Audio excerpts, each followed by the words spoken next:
তুমি কি কৰিলা সকলোবোৰ একো স্তব্ধ কৰি দিল প্ৰভু আমিতো একো ভুল কৰা নাছিলো বৰ কষ্ট পাইছো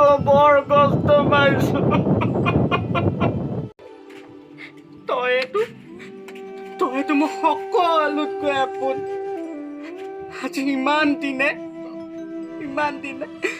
তোৰ গাত মোৰ হাতৰ পৰশে পৰা নাই হে ভগৱান দেখিছ তোৰ আৰু মোৰ মাজত এটা দীঘলীয়া ব্যৱধান আহিল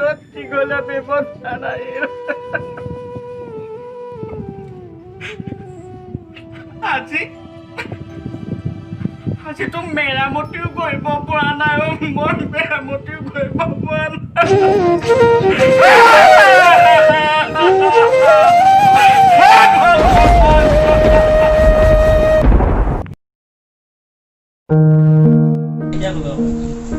ভালকে খেপিয়া হয়তো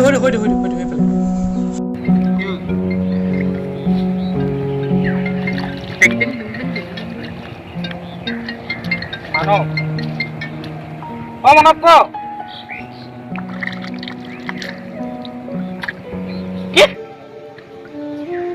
এতিয়া তই হেৰি কৰ তই নামঘৰ তিনিআলিলৈকে জিতকৰ লগত লৈ ইহঁতকেইটা মোৰ লগতে আছে আমি গৈ আছো ঠিক আছে হ'ব দে তই সোনকালে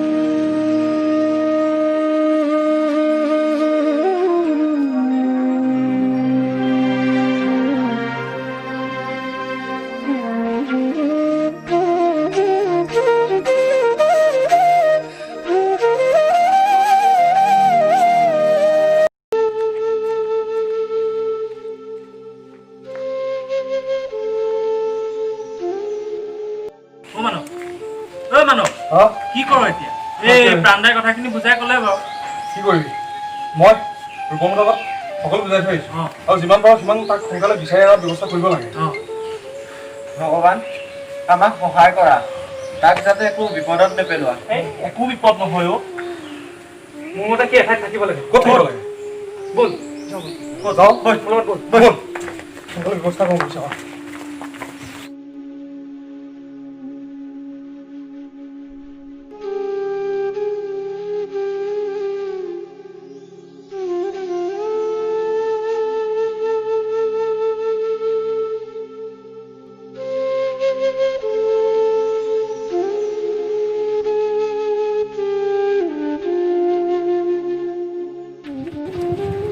ৰূপম কি হ'ল তই কিয় এনেকুৱা কৰিছ ৰূপম ৰূপম চাচোন আমি গোটেইকেইটা তোৰ ওচৰলৈকে আহিছো ভালকে খুলি কচোন কি হৈছে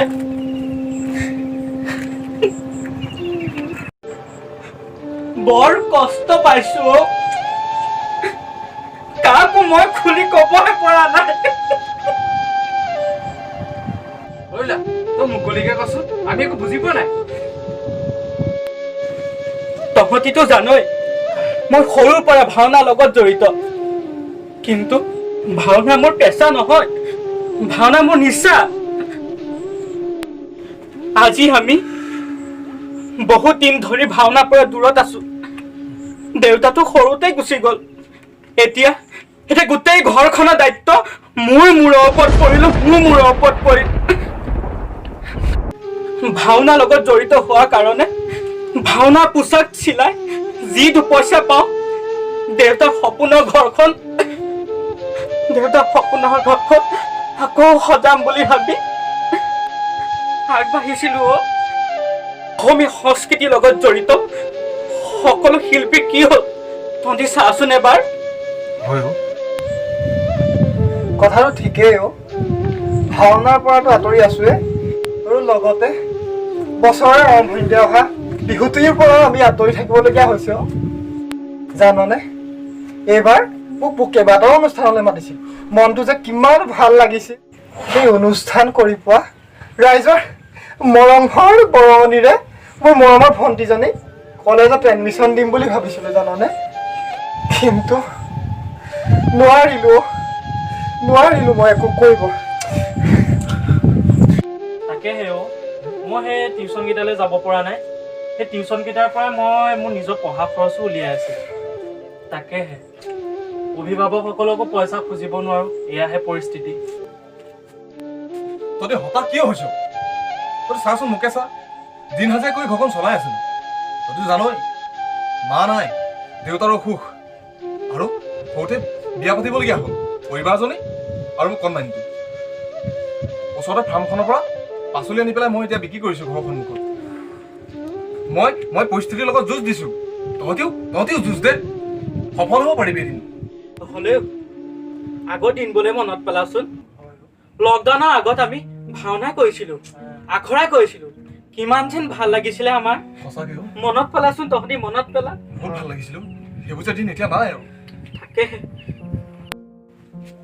কান্দাও ইমান হৈ আছে যে কিবা এটা কওক কেনেকে ভাবিম ভাবিবি এটা কাম কৰ কি পৰলে চা আঙুলিটো মুখত দে কামুৰি ভাবি থাক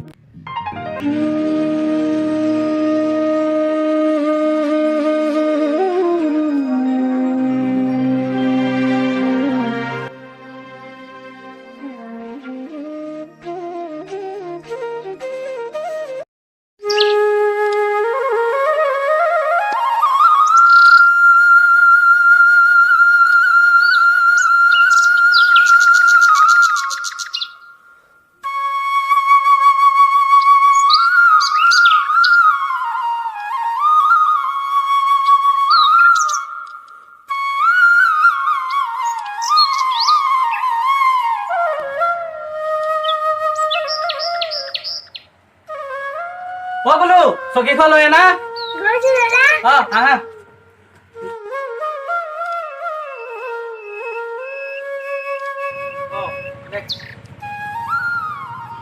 হেৰি কৰচোন ভিতৰতে ফোনটো আছে মোৰ লৈ নিবি দেই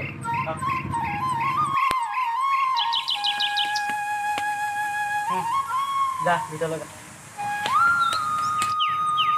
আইতা চাহ বাতি লৈ আন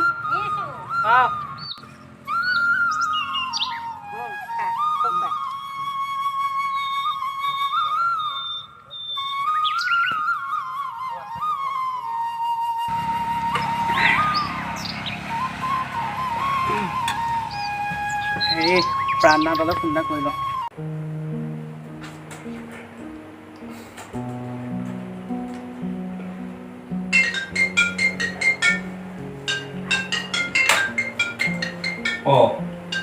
ৰূপম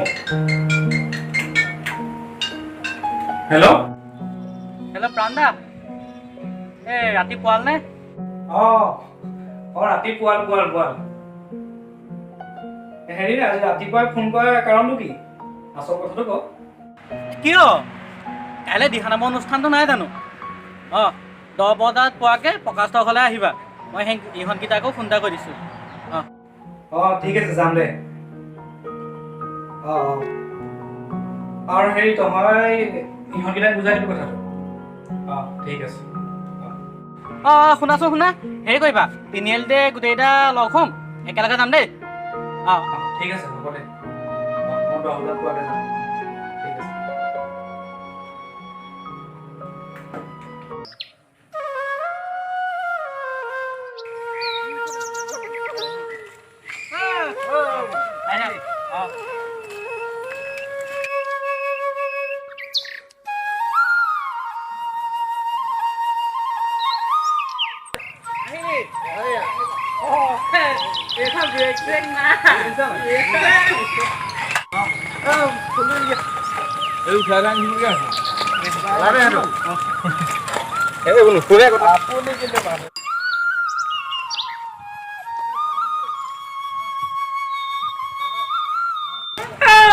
Oda,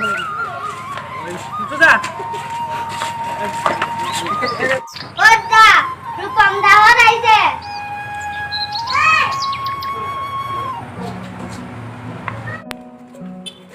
ঐ আহিলি হ'ল পালোহি আৰে ভাগৰ দুখই এই বিক্ৰমক নাই দেখিছে বিক্ৰম কি সেইটো কাপোৰ সলাবলৈ সোমালে ঘৰত অ' হয় নি সি সেইবোৰহে চিনি পায় বুজিছ তহঁতিয়া পৰিলে ৰাস্তাতে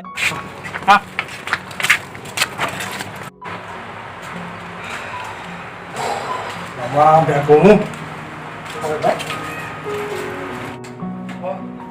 মই ঢাৰি পাৰি আছো তহঁতি ইয়াতে বহ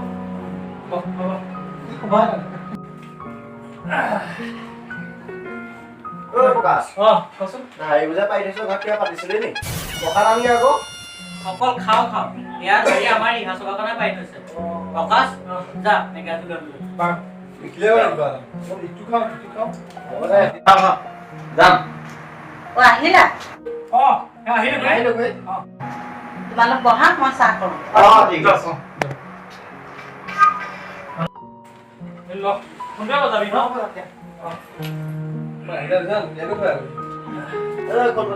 তুমি তলত বহিবা নি তহঁতে বহো নেকি মই কাষতে বহিছো দেই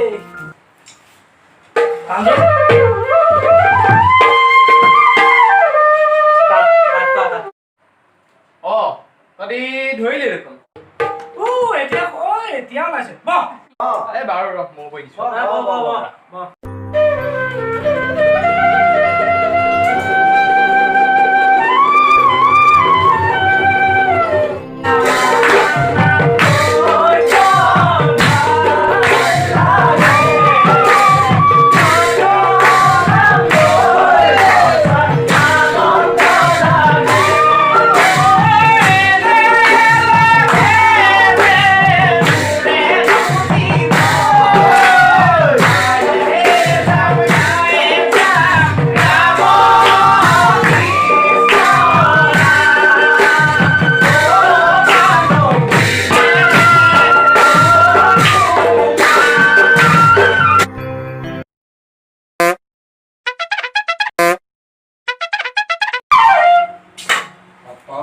তোৰ কি খৰচ এনেকুৱাতে চাহ অকণ লাগিব পেট নে পুখুৰী চাহ অকণ এটা পায় ৰাম ৰাম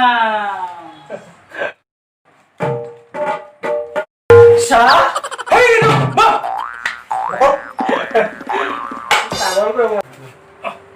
দিয়া ঐ তহঁতি খাবিহঁত দেই চাহ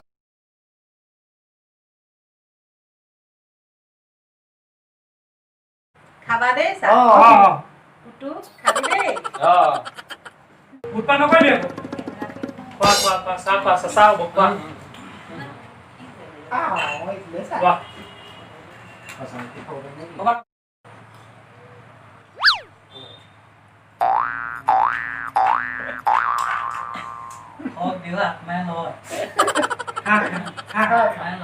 খা অ' পুতু খা আজিলে হ'ব নে কি কয় প্ৰকাশ তাকে হেৰ মোৰ ক্লাছ আহিব অলপ পাছতে আৰু মোৰ এই কৰ্মাঞ্জনী তাইৰো কিবা বস্তু কিমান নিব লাগে হেৰি এতিয়া কৈ দিছো দেই মাৰ্চৰ 24 তাৰিখে ভাওনাখন আছে বসন্ত দাহঁতে কৈ দিছে প্ৰান্তা তুমি কিন্তু বিষ্ণু ভাগৰ কৈ দিব লাগিব দেই নিশ্চয় মই কৰিম কিয়নো অ' পাণ্ডা ৰাস্তাত বেয়া খাবলৈ সোমাই যাম দেই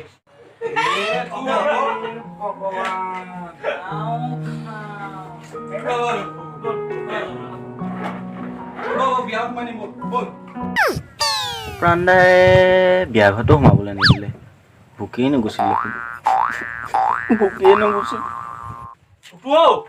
এইবোৰ ফটো আমি কৰি নাথাকিবি হলে দেই এই দেশত যে ইমান আৰ্থিক সংকটে দেখা দিছে তোৰ কিবা খবৰ আছেনে কিমান মানুহৰ টোপনি নাইকিয়া হৈছে চালা সাহায্য নামত লোন থন কেইটামান সাহায্য দিবলৈ আহে আকৌ তাতে চেলফি আমিতো কোনো প্ৰতিযোগিতা পতা নাই এনেধৰণৰ ঠেক মানসিকতালৈ আমাৰ কাষলৈ আহিব নালাগে হ'ব পাৰো আমি দুখীয়া কিন্তু আমাৰ এখন হৃদয় আছে আমাৰ আত্মসন্মান আছে আমি চাগে কৰবাত কিবা এটা ভুল কৰিলো সেইবাবে ভগৱানে আমাৰ মাজলৈ কৰোণা নামৰ এই অভিশাপটো পঠাই দিলে গম পাও সেইটো কাৰণে গোটেই পৃথিৱীখন স্তব্ধ কৰি দিলে। প্ৰাণদা আপুনি নিমাত যে মই নিমাত কাৰণ মই তহঁতৰ মনবোৰক উপলব্ধি কৰিছোঁ আৰু বিশ্বত যি মহামাৰী চলি আছে এই মহামাৰীৰ সময়তো মই কথাবোৰ অন্য এক দৃষ্টিৰে জুকিয়াই চাইছোঁ। কৰোণা আমাৰ বাবে অভিশাপ ঠিকেই, কিন্তু অন্য এক ক্ষেত্ৰত ই আমাৰ বাবে কিন্তু আশীৰ্বাদ। কি আশীৰ্বাদ? অঁ আশীৰ্বাদ। কিন্তু কেনেকৈ? শুন, কৰোণা হোৱাৰ পাছৰে পৰা আমি মাস্ক পিন্ধিবলৈ শিকিলোঁ, সঘনাই হাত ভৰি ধুবলৈ শিকিলোঁ। তাৰ পাছৰ পৰা জানো আমাৰ লাভ হোৱা নাই?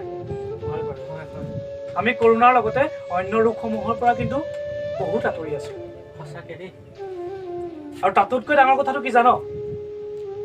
আজিৰ পৰা প্ৰায় 500 বছৰৰ আগতেই গুৰুজনাই আমাক এটা নিদৰ্শন দি থৈ গৈছিল। নামঘৰত যেতিয়া বিলনীয়াসকলে প্ৰসাদ বিতৰণ কৰে তেওঁলোকে কিন্তু গামোচাখন মুখত মাৰি লৈছিল। ঠিকেই হয়। আমি দুখ বুলি ভাবি নামঘৰৰ ভিতৰলৈ যাওঁতে হাত ভৰি ধুই সোমাওঁ, কিন্তু আচলতে দুখৰ কাৰণে নহয়। তাতো বিজ্ঞানসন্মত কথা আছে, যাতে বাহিৰৰ বীজাণু সেই পবিত্ৰ অনুষ্ঠান নামঘৰৰ মাজলৈ যাব নোৱাৰে। মন কৰিছিলি নে? ভকতসকল যেতিয়া বহি থাকে প্ৰত্যেকখন ধাৰীৰ মাজত কিন্তু এটা ব্যৱধান আছিল। আমি এতিয়াহে সামাজিক দূৰত্ব মানিছোঁ, কিন্তু গুৰুজনাই তেতিয়া আমাক সেই নিদৰ্শন দি থৈ গ'ল। আকৌ আমাৰ পৰিয়ালবোৰৰ মাজত সেই মৰমৰ বান্ধোন সৃষ্টি হৈছে। পৃথিৱীখনক আমি বহুত কষ্ট দিলোঁ আৰু কিমান সহ্য কৰিব। এটা কথা লক্ষ্য কৰচোন, পৃথিৱীখনে এতিয়া অকণমান জিৰণি লৈছে আৰু সেই জিৰণি লোৱাৰ পাছতে গোটেই পৃথিৱীখন সেউজীয়া হৈ পৰিছে। প্ৰাণদা, আমি বাৰু আগৰ দিনবোৰলৈ আকৌ ঘূৰি যাব পামনে? কিয় নাপাম? আমি যদি সকলো নীতি নিৰ্দেশনা নিয়ম মানি থাকোঁ তেতিয়া আমি আকৌ সেই দিনবোৰলৈ ঘূৰি যাব পাৰিম। ভাওনা বিহুৰ মাজলৈ আমি আকৌ ঘূৰি যাব পাৰিম আৰু তেতিয়া আমাৰ বসন্তদা আকৌ ক'ব, বাজক দবা, বাজক শংখ, বাজক খোল তাল, আয়তীসকলৰ মংগল ধ্বনিৰে মুখৰিত হওক আজি ভকত বৈষ্ণৱৰ প্ৰাণ। হয় প্ৰাণদা, আমি প্ৰকৃতিক জীয়াই ৰাখিবই লাগিব। এই ফ'ৰলেণ্ডৰ নামত কিন্তু এই গছ গছনিবোৰ কাটি ধ্বংস কৰিলে নহ'ব। আমি নিজৰ লগতে আনকো জীয়াই ৰাখিব লাগিব। আমিয়ে যদি জীয়াই নাথাকোঁ আমাৰ এই সংস্কৃতিৰ জগতখনক কোনে জীয়াই ৰাখিব? এই পৃথিৱীখনত কি হ'ব? প্ৰাণদা, ইমান দূৰৰ পৰা যে মানুহবোৰ ঘূৰি আহিছে, তেওঁলোকৰ লগতে আমাৰ সংস্থাপনবোৰ কি হ'ব বাৰু? সেইবোৰ ৰাইজে বিবেচনা কৰিব। অনাগত দিনবোৰত কৰোণাতকৈ ডাঙৰ ডাঙৰ বেমাৰ আহিব, কিন্তু সেইবোৰক লৈ জানো আমি যুঁজ দিব পাৰিম? আমি কিমান সতৰ্ক? শুনিছ, এইখন যুদ্ধত আমি প্ৰত্যেকজনে একোজন বীৰ সৈনিক হিচাপে থিয় দিব লাগিব। এই ঘোৰ অমানিশাৰ মাজলৈ এটি দুৰ্ভক্ষণ আহিব, য'ত খোল তাল, ঢোল পেঁপা, পুৰুলিত ধ্বনিৰ মাজেৰে আকৌ নতুনকৈ সূৰ্যোদয় হ'ব। আৰু এই পৰিস্থিতিক লৈ আমি এখন কিন্তু চুটি ছবি বনাম, যাৰ নাম হ'ব অমানিশাৰ অন্ত। ব'ল আমি এতিয়া তাৰে আলোচনা কৰিম। হে সংস্কৃতিৰ পূজাৰীসকল, হে সংস্কৃতিৰ চিৰপূজ্য সাধকসকল, হতাশা নিৰাশাৰ কলীয়া ডাৱৰে আৱৰা তোমালোকৰ হৃদয়বোৰ স্থিৰ কৰা। ধৈৰ্য সাহসৰ মূৰ্তিমান প্ৰতীক তোমালোক। সংস্কৃতিৰ অবিহনে তোমালোকৰ সংস্কৃতিপ্ৰাণ মনবোৰ স্তব্ধ প্ৰায় সঁচা, কিন্তু অমানিশাৰ অন্তত পূৰ্ণিমাৰ ৰূপালী জোনাকে পুনৰ জিলিকাব সংস্কৃতিৰ আকাশ। কৰোণাৰূপী সন্ত্ৰাস আৰু আতংকৰ বিৰুদ্ধে আমাৰ এই সংগ্ৰামত আমি জয় হ'ম এদিন। মানৱ সভ্যতাক ৰক্ষাৰ বাবে আমাৰ এই সংগ্ৰাম অৱশ্যেই সম্ভৱ। হে সংস্কৃতি মহান, আকৌ ফুলিব ফুল ন সাজেৰে অসমৰ চৌপাশ আমোল মোলাই। সংস্কৃতিৰ বটবৃক্ষৰ সেউজীয়া সজলে আকৌ ধৰাব ধৰণী সেউজ সুন্দৰ কৰি। শংকৰ মাধৱ আজান ফকীৰৰ বাৰে ৰহণীয়া কৃষ্টিয়ে আকৌ মুখৰিত কৰিব অসমৰ আকাশ। আহা হে অসমৰ সমূহ সংস্কৃতি মহান, আমি আজি দুখ কষ্ট যন্ত্ৰণাক বুকু পাতি লৈও প্ৰতিশ্ৰুতিবদ্ধ হওঁ জাতিৰ স্বাৰ্থত। প্ৰতিশ্ৰুতিবদ্ধ হওঁ কৃষ্টি সংস্কৃতিৰ স্বাৰ্থত। হাজাৰ অমানিশাৰ ঘোৰ অন্ধকাৰক নাশি কৃষ্টি সংস্কৃতিৰ ন সুৰুজেৰে অসমী মাতৃৰ বুকু পোহৰাই তুলি আকৌ আমি গাম উচ্চ কণ্ঠে সংস্কৃতিৰ গান আকাশ বতাহ মুখৰিত কৰি।